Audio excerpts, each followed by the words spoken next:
5 సంవత్సరాల కాలంలో MP Bandi Sanjay Karimnagar parliament అభివృద్ధికి 5 పైసలు తేలేదని కరీంనగర్ బీఆర్ఎస్ ఎంపీ అభ్యర్థి బోయినపల్లి వినోద్ కుమార్ అన్నారు. సిద్దిపేట జిల్లా హుస్నాబాద్లో పార్టీ శ్రేణులు మాజీ ఎమ్మెల్యే సతీష్ కుమార్తో కలిసి వినోద్ కుమార్ మార్నింగ్ వాక్ నిర్వహించారు. తాను ఎంపీగా ఉన్న సమయంలో కరీంనగర్ పార్లమెంటు నియోజకవర్గానికి కొట్లాడి 1000 కోట్ల నిధులు తెచ్చానని వినోద్ కుమార్ తెలిపారు. యూరియా, డీఏపీ బస్తాలపై మోదీ ప్రభుత్వం సబ్సిడీ ఇస్తుందని బండి సంజయ్ అబద్ధాలు ప్రచారం చేస్తున్నారని, యూరియా, డీఏపీ బస్తాలపై గత ప్రభుత్వ కాలం నుండే సబ్సిడీ ఇస్తున్నారన్నారు. పచ్చి అబద్ధాలని, మోసాలు చెప్తూ బండి సంజయ్ ప్రజలను తప్పుదవ పట్టిస్తున్నారని ఆరోపించారు. బీజేపీ రాష్ట్ర అధ్యక్షుడు కిషన్ రెడ్డి, ఎంపీ బండి సంజయ్ రాష్ట్రంలో ఒక్క నవోదయ పాఠశాలను తీసుకురాలేదని ఎద్దేవా చేశారు. వచ్చే పార్లమెంటు ఎన్నికల్లో కరీంనగర్ ఎంపీ అభ్యర్థిగా పోటీ చేస్తున్న తనను ప్రజలు ఖచ్చితంగా గెలిపిస్తారని ఆశాభావం వ్యక్తం చేశారు.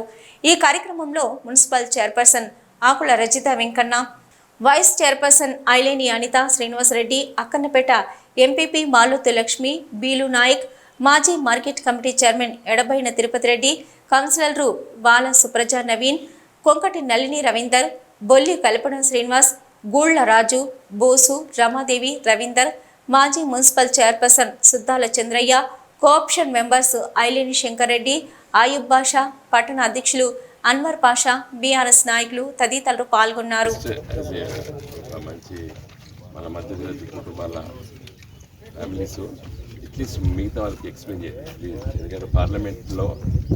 పార్లమెంట్ అనేది హైయెస్ట్ లెజిస్లేటివ్ బాడీ, చాలా చట్టాలు వస్తాయి. దాని కరెక్ట్ ఇంటర్వెన్షన్ లేకపోతే ఇబ్బంది అవుతుంది. ఇప్పుడు కేరళలో త్రివేంద్రం ఉంది. కారణం ఏంటంటే is a very good parliamentarian. So నా రిక్వెస్ట్ ఏంటంటే కరీంనగర్ పార్లమెంట్ మోడీ గారు 10 ఏళ్ళు ఉంటే నేను 5 ఏళ్ళున్నా, ఆయన 5 ఏళ్ళు, జస్ట్ బేరీ చేయండి ఎవరు ఏంటనేది. కాబట్టి ఇర్రెస్పెక్ట్ ఆఫ్ ది పొలిటికల్ ఐడియాస్ దాన్ని గెలిపించాలని చెప్పి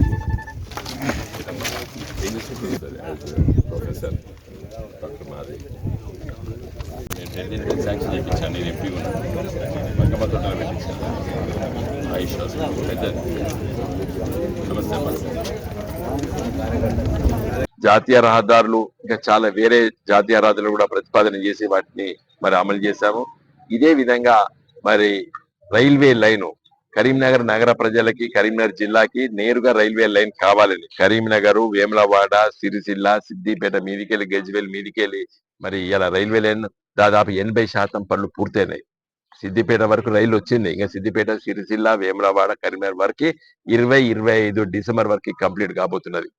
కరీంనగర్ ప్రజలకి ఐటీ టవర్ ని బ్రహ్మాండంగా కేంద్ర నిధులతోనే ఆ రోజు కొట్లాడి తీసుకొచ్చి కట్టడం జరిగింది. ఇంకా చాలా అవకాశాలు. పార్లమెంట్ సభ్యుడు అంటే అభివృద్ధి కోసం ఆలోచన చేయాలి.